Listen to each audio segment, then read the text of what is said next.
Check this out. There's the toilet. Now I'm standing in the closet. We're gonna put a door right there. So that'll be cool. Here's how you do that.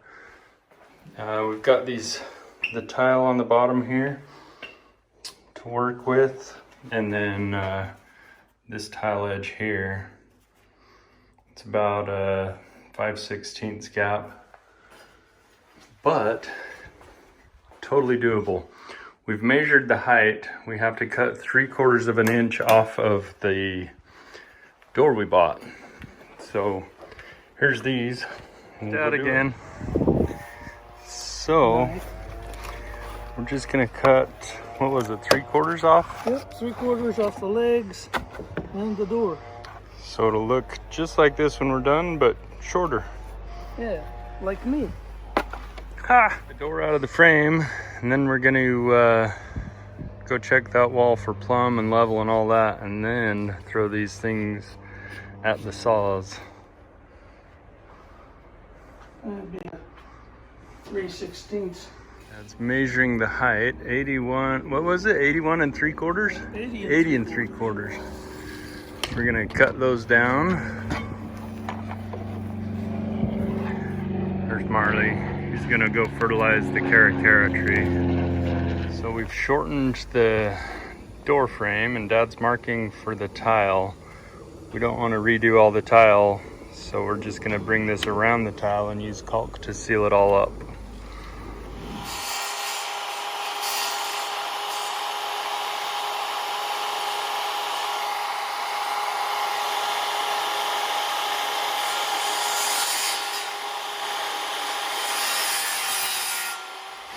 Okay, the test fit went well, so Dad's marking plumb on the wall where it's gonna go.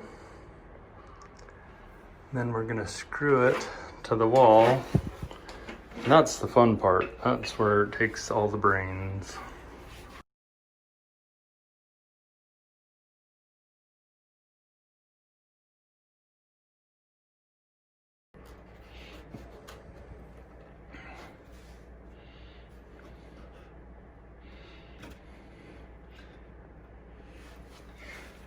No, I don't think we even need a shim. I'll just put this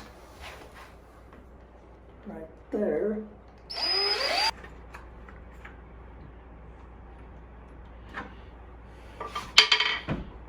Still just a little.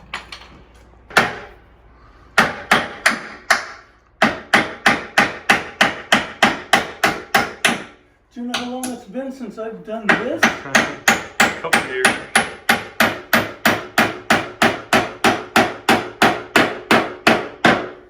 In 1977, we finally bought nail guns. Before that, it was all by hand. It's been a little while. I was 4. Yeah. This is where you always get in trouble.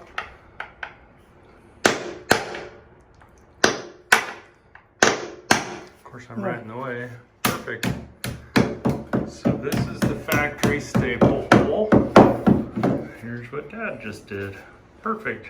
Little putty. We'll fill them all up, and it'll be set.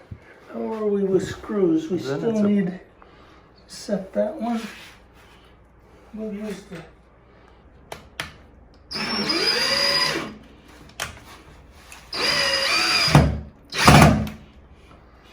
Holding pressure against it with the hammer makes it so it doesn't pull the jam in. Nice. If it works, it's good.